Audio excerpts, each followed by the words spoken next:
The weekly Industry Angel podcast hears from business leaders and entrepreneurs who share their stories and that all-important light bulb moment.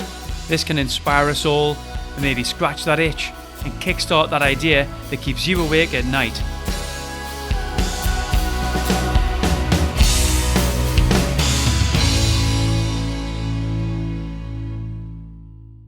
Welcome to episode 9 of the Industry Angel.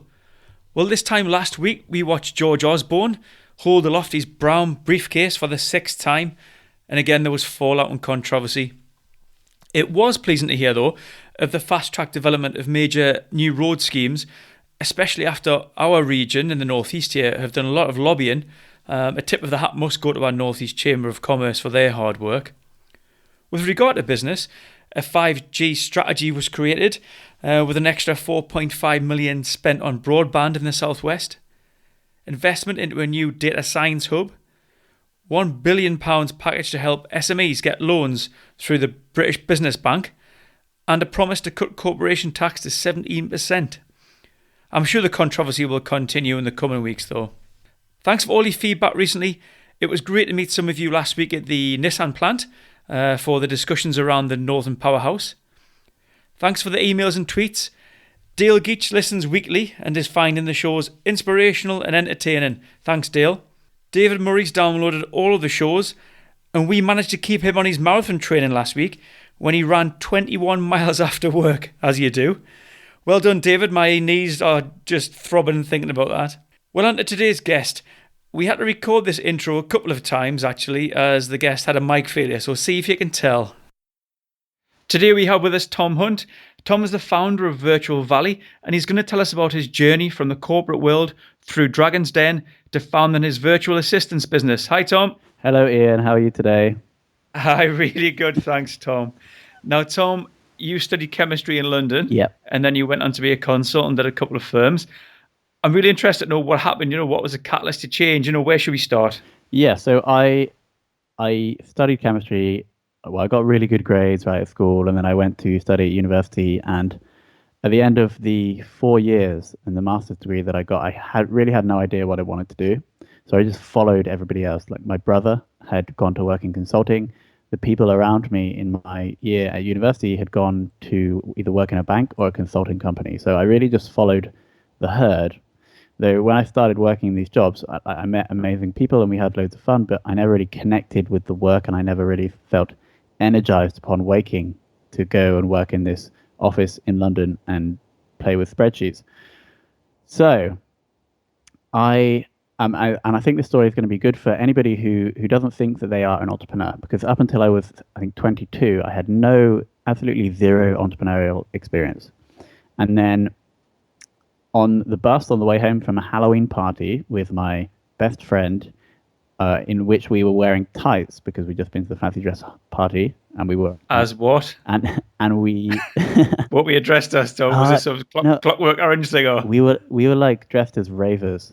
So like, and I stupid, right? I don't know. I think we just wanted to wear tights. So we were on the bus on the way home, and we felt good and we looked good in these tights. So I said to him, "Did you really look good in these tights? Are you sure about that now?" In your mind? Yeah, I think we did. Anyway, so I said to him, we should start a business selling tights to men. And he said, no, don't be stupid. It has to be leggings. So in the next week, we went on eBay. We purchased 18 pairs of female leggings, and then we got them delivered, and we drew on our logo, which would make them male. And then we got a spot on Brick Lane Market for £50, and then tried to sell these male leggings for £15 each. How many do you think that we sold, Ian? 4. 0. Were you wearing them at the time trying to sell them? We were wearing them. We had like a DJ, like one of my friends was a DJ, so he was like playing music on the stall. We had like drinks. We were there for 8 hours. It was freezing cold, but we sold 0. So you were having a party in tights, really, weren't you? We were basically having a party that we paid for. Yeah, an expensive party. So, however, we still believed in the leggings and the idea. So we actually, after that, worked with a awesome lady in China who would make us some actual male leggings with our male brand. And we set up an e-commerce store, And I think it was in March 2013 that we sold our first pair to someone that we didn't know. And it was that feeling, like we're finally getting to the answer to your question, Ian. That feeling that we had just helped someone in terms of like with our leggings product and receiving money in return was like, wow, that's amazing. I want to do more of this. So the lady in China, what were the dimensions different with it being male? You know, wider leg or something, or Yeah, so it was a collaborative process with this lady in China. There are two things that we have added to the leggings to make them male, and you can judge okay. you can judge as to whether you think this makes Why it did male. I ask that Oh no, question? it's not like that. The only things we added were a pocket on the back, so you All can right, put it okay, all in your keys, and the material is like thicker. So they're the two main differences. right, okay. Um, so yeah, that it like in answer to your question, it was like that feeling, like that rush that I'm sure you've experienced before, um, for the first time being able to help someone without like a boss or without this big corporation like over my head. I was like, wow, that's amazing, and I want to do more of this. Yeah, for sure. So did you concentrate more on the eBay side? Was that something you?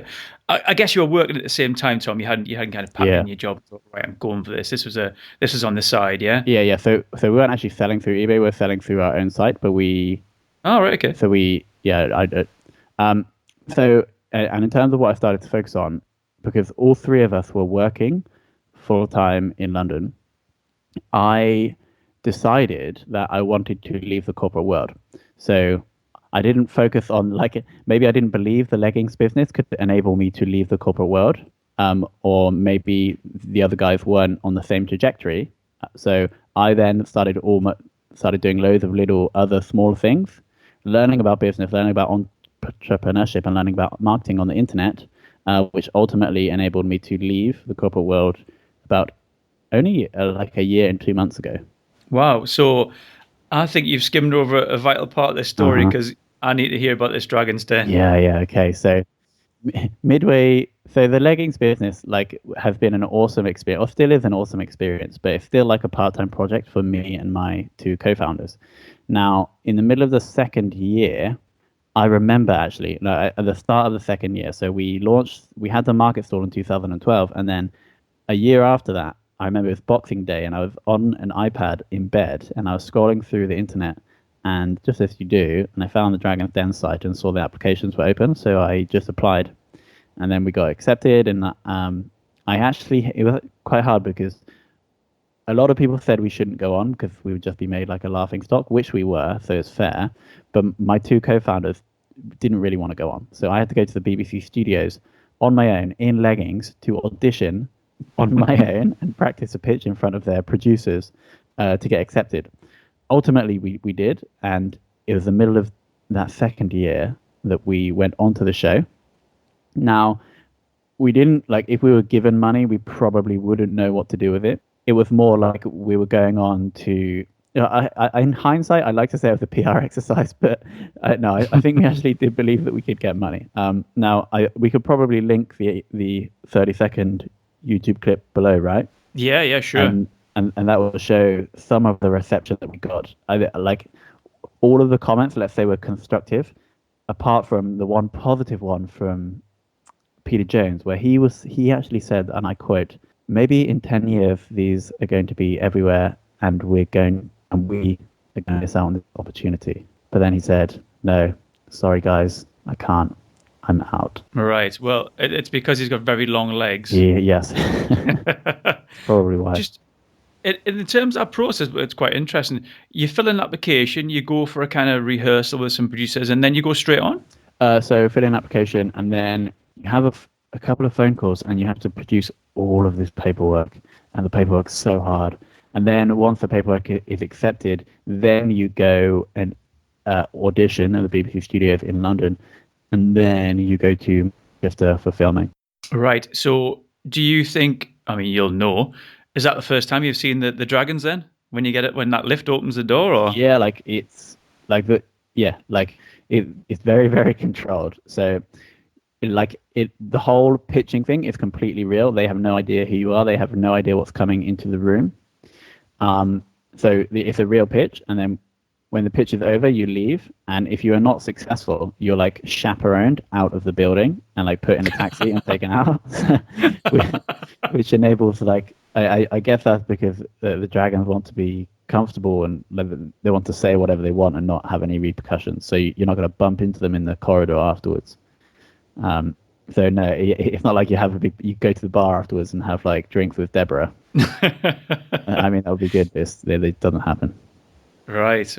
And did you have sort of ideas of any dragons that you would like to work with? I like Peter he was a legend. Like, right. So, yeah, he was like really cool in the actual pitch itself. And he's the guy that like all of us liked. But we came close, but we didn't get the money. All right. Well, as you say, it's a PR exercise. It's something you can talk about. Mm-hmm. It's a story. And no doubt you told that tale a few times, and it's who Tom is, yeah? Exactly, it's me. And we got the leggings, like we paid no money to get the leggings on a TV show that was shown to 2 million people, and I don't know how many million people on iPlayer afterwards. So like it's like an advertisement that we invested a lot of time and embarrassment to get, I guess. So what happened next, Tom? So if we continue the journey, like I'm working in the corporate world, I'm doing the leggings part-time. I've also decided that I need to leave the corporate world and do my own thing. So, and there's a lovely link here from the leggings to what I'm doing at the moment. As we're working all of us were working in London full-time, we had the leggings business. There's loads of admin, customer service stuff that needed to be done in the leggings business that we didn't really want to do. We just wanted to design leggings and work out how to sell the leggings. We employed someone from the Philippines that I knew to just handle like all of the stuff that we didn't like doing. And this was awesome. So as I was thinking about how I could help people in London with a business that would enable me to leave the corporate world, I thought, why don't I try and package this sort of service and feeling that I get from having all of the stuff that I don't like doing done by someone that likes doing it. So I decided to offer that as a service to startups in London. So I would connect them with people from my team in the Philippines and be like the middleman and help them with their systems and with outsourcing, so that if they couldn't afford to employ someone full-time within that's onshore in the UK. So this was awesome, and I managed to sort of scale that business to having 6 clients. But as I mentioned, I was the middleman. I was working with them like one-on-one a lot, so that wasn't really scalable. So when we had 6 clients, I was working on their systems and business and not really mine. So we built the revenue such that I could leave the corporate world, but then I couldn't scale this more than 6 clients really. So I stopped marketing that business, and then about a year ago started developing a online marketplace that would automate a lot of the tasks that I was doing, so that we would obviously charge less money, but the business would be much more scalable. And that brings us to where we are today. So, Tom, you mentioned staff and resource in the Philippines. There was that something you traveled? Had you been over there? Yes, I actually went to the Philippines. I think in 2009, and just met loads of people. Like it wasn't a business trip; I was traveling, but met loads of people and found a lot of people that were working online, or met a lot of people that were working online for businesses in the US and Australia and the UK. Yeah, and it was actually one of the people that I met in the Philippines that we employed for the leggings company. So I guess you've got strong ties there in the Philippines. Is that the only company you use, Tom? Are you purely got, how many guys? 5, 10 or? Yeah. So I mean, the marketplace connects entrepreneurs with freelancers in the Philippines. So I wouldn't say they were directly my employees or my guys, but we have 50 to 60 Filipino virtual assistants on the supply side of the marketplace that we have sort of recruited and brought onto Virtual Valley. Oh, right. Okay. So you sort of search for a job role, and then a number of virtual assistants. You can see their profile, maybe. Or? Yeah. So as an entrepreneur, you can come on. You can browse through the database.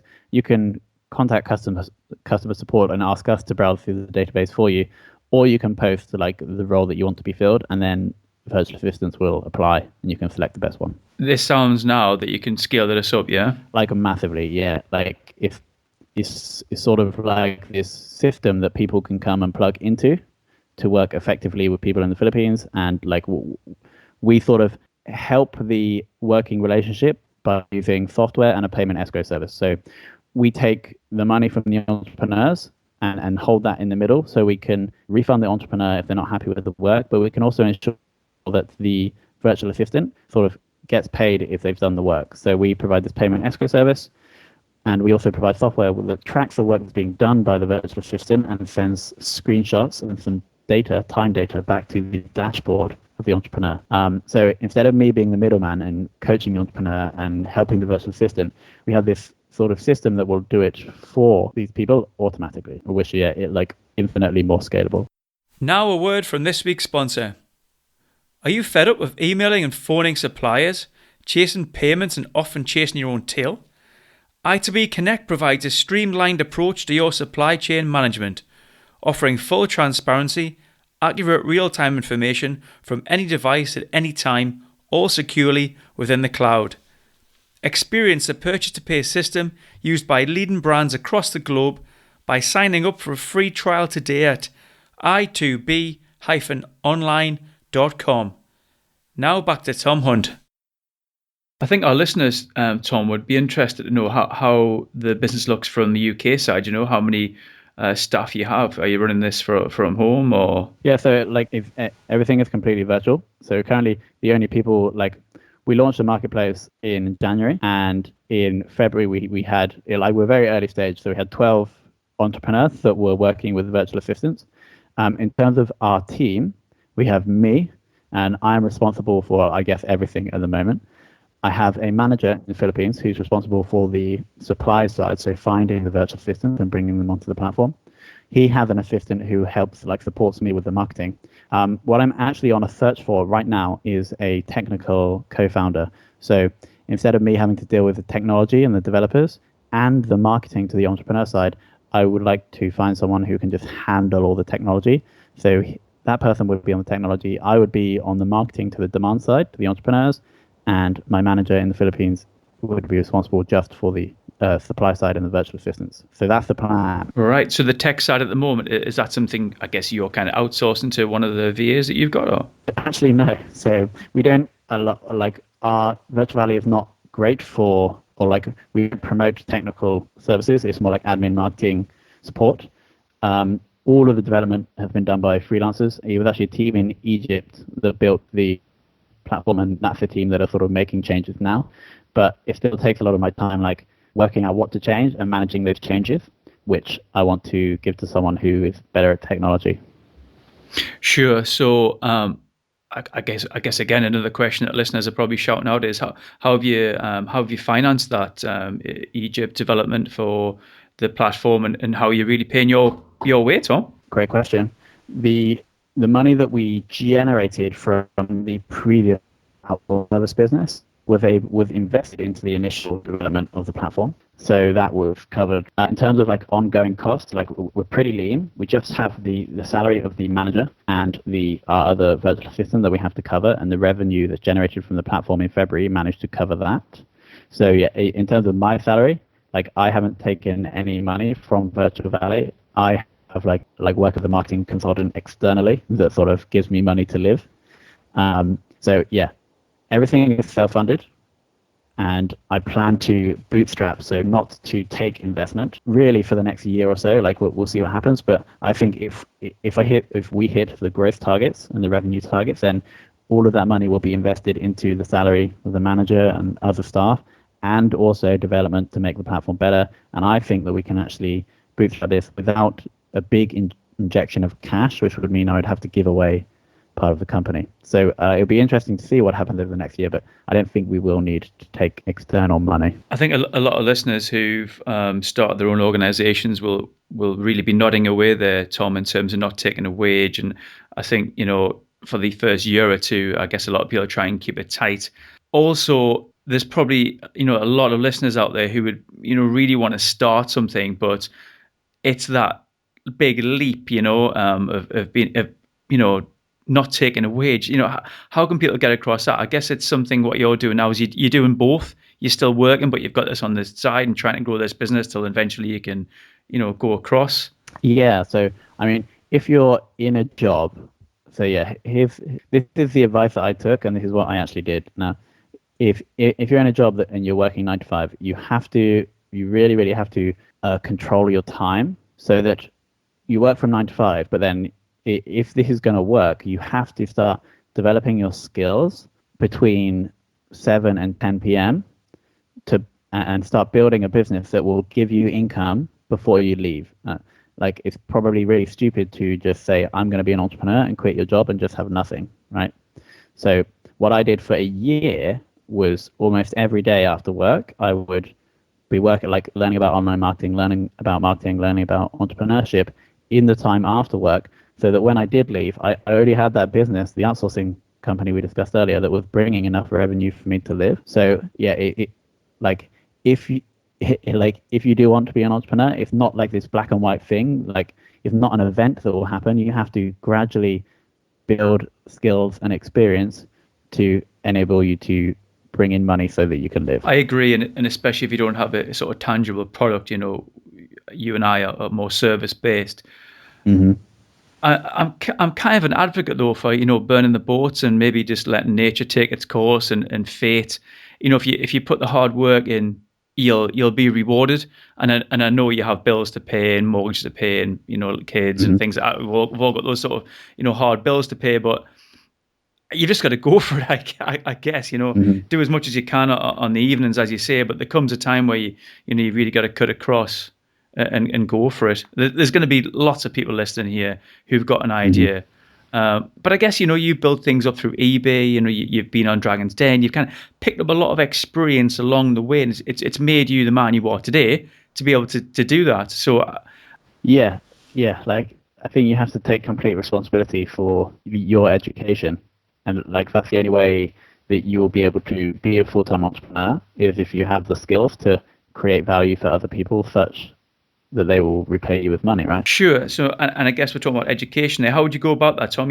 Who's influenced you? How did you read? What sites did you go on? What books did you devour? First thing I'll say is, like, there's absolutely no excuse now that we have the internet, like, to not learn this stuff. Like, the amount of free information you can access is absolutely ridiculous. I'm just going to give like the three people that I've learned the most from in terms of business, and I'll refer like where to go to get their free stuff. So the first of which is a guy called Eben Pagan, who's like a business guy from the US. He's like an online marketing genius in my eyes. So his site is getaltitude.com. And I'm not sure, he doesn't actually have that much free stuff. So if you search Eben Pagan, you can probably download some of his ebooks or get some free videos. So he's number one. So that's like business and online marketing. Number two is a guy called Seth Godin, who his site is sethblog.com. And every day, actually, he writes a blog post. It's not like tangible stuff. It's like inspiration and mindset stuff. And he's like, in my eyes, one of the best marketers in the world. He actually invented permission-based marketing. So taking someone's permission after in terms of, say, a Facebook like or an email address and then following up with them afterwards. So Eben Pagan, Seth Godin, and then the one book for me that has shaped the way I do and build businesses is called the Millionaire Fastlane by MJ DeMarco. And don't be put off by the sort of cheesy millionaire title. He actually explains why he put that title in the book. In that book, he just explains the type of business that you will need to build if you really want to help a large number of people. So like, he has a free forum called the Millionaire Fastlane, or you could find it if you search for Millionaire Fastlane forum. But that book, it probably costs like $7 or like $10. So if you are thinking about building a business, especially online, then that's the one that I would prioritize. It's the one I've read like 4 times and has had the biggest impact on me. And number 4, the industry angel, of course. Of course, yeah. Like, no, like, I probably say at the end. Like, podcasts. No, I'm being real now. Like, I listened to some of your podcasts this morning, and entrepreneurial podcasts that talk to people, like ask real questions and get like real answers from people that are actually doing it, I think are really, really useful resources. And especially you, Ian, like actually asking me like, how do you get paid? Like, what's the structure of your business? Like, that information I think is really useful for people that are on the same journey, right? Yeah, and also, people are going to be shouting at the radio or the MP3 or the iPhone as they run, and you've got to ask those questions because people want to know them. I mean, you're on the south there, Tom. Is there much to do do there in the South to maybe, you know, educate yourself, you know, presentations, conferences, exhibitions, that sort of thing? In London, you could probably go to a marketing entrepreneur event like every night that's free. I actually run, I have a little plug here. There's a meetup in London called London Startup Marketing that me and two awesome people started that's free every month. If you're in London, I don't think you really have an excuse not to go to these live events. Like the majority of them are free or they cost like £5, right? So yeah, I think London's awesome for that. So Tom, I mean, people can find you there. Where else can they find you? Every week I send an email with like the one thing I learned about marketing. So that's every Wednesday, and people can jump onto that lovely little email list at tomhunt.io. And then if you do want to hire a virtual assistant, you can go to virtualvalue.io. Don't scroll through the database, just speak. There's a customer support icon in the bottom right-hand corner. You can speak to the manager and he'll find you the best one. Thanks for that, Tom.